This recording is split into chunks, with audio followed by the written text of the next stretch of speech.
Hey, it's me, MLB. Here's chapter 47 of Serendipity. This one's titled Ringbearer Chosen.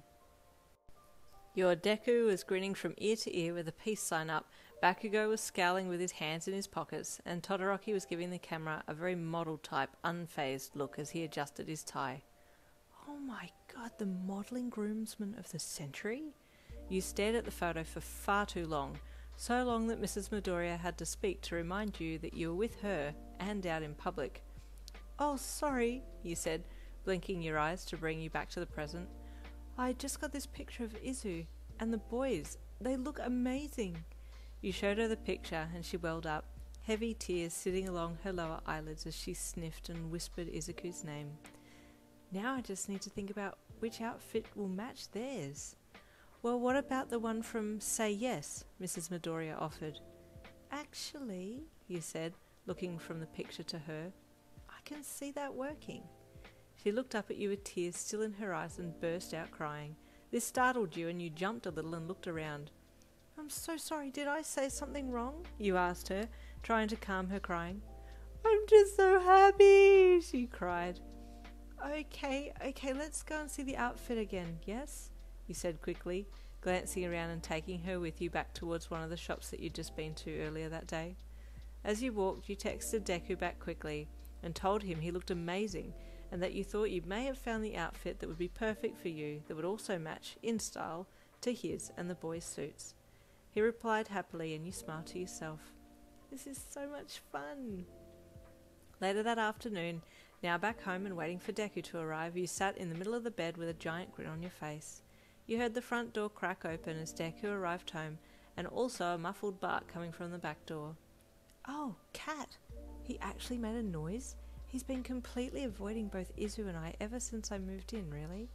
You got up and walked out of the room. "Yin, are you home?" Deku called happily as he closed the front door behind him.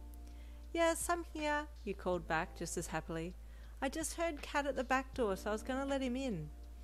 "I fed him this morning before work," Deku said as he took his shoes off. "It can't be because he's hungry.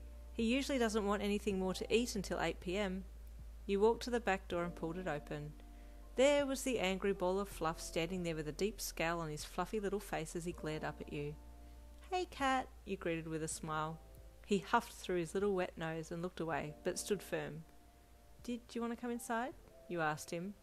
He gave you a side look and then looked away and did a little boof noise in his throat. You giggled. "Why are you such a tsundere? Just be a normal little pup and be happy to see me and I'll gladly let you in." He growled and whipped his head towards you. Surprised by his sudden ferocity, you stepped back and he trotted into the house defiantly. You watched his little fluffy butt pitter-patter off around the corner. "This Oh, hey, Cat," Deku greeted brightly. The angry ball of fluff growled something and you heard the little tap-tap-tap of his toenails head past Deku and into the lounge room. You shook your head with a smirk and closed the back door, then walked down the hall to find Deku and give him a proper greeting. He smiled when he saw you and engulfed you in a big hug, kissing you like he hadn't seen you in years, and you returned his passionate contact. As you pulled back from the kiss, you saw Cat watching from a distance, sitting on the lounge room floor with an unhappy look on his fluffy face. Deku followed your gaze to the small pup and then chuckled. "Cat, don't look like that," he said. The pup snuffed through his nose and turned away. "I think he knows what's going on and is a little jealous that you haven't included him in the wedding," you whispered to Deku. "Really?" he asked, looking at you with surprise. You nodded. "What if we had him as the ring bearer on the day? We could tie a little pillow around his back or something, or hang the ring off his collar." "I like that idea," Deku said with a smile. "Should I ask him now?" "I think you should," he replied with a grin. Deku stepped away from you and you stayed in the doorway to watch what would happen. "Hey, Cat?" Deku asked as he approached the fluff ball. Cat looked back over his fluffy little shoulder and gave Deku a glare. "I was wondering," Deku mused as he got down on all fours on the ground. "You know how Yin and I are getting married and all?"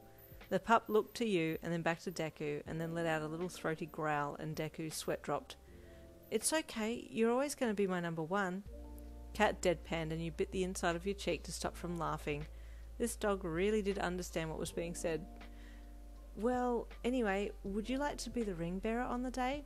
We need someone who's going to be an expert at carrying the ring, Deku said brightly, lying down on his front and eyeballing his pup. What do you say? Cat looked at him and then threw his nose in the air and then closed his eyes as he turned his head off to the side. Please, Cat? Deku asked softly. It would really mean the world to me if you were the ring bearer. Cat wiggled his tail a little and Deku brightened. Is that a yes? He asked hopefully. Cat let out a little growl and then wagged his tail a little more and Deku gasped with excitement. You're saying yes, aren't you? Oh, thank you, Cat. I knew I could count on you to be plus ultra. He reached out and pulled the little fluff ball into his embrace on the floor, and the pup growled to be let go after a few seconds. Deku let him go and the pup trotted off down the hall, back out the back door flap, and disappeared as quickly as he had come. You chuckled as your man approached you, and you hugged him again. I swear Cat knew, you said as you embraced Deku. I swear he came in just to get you to remember that he's here, and now that you asked him to be in the wedding party, he's left again. And there ends chapter 47. Stay tuned for chapter 48.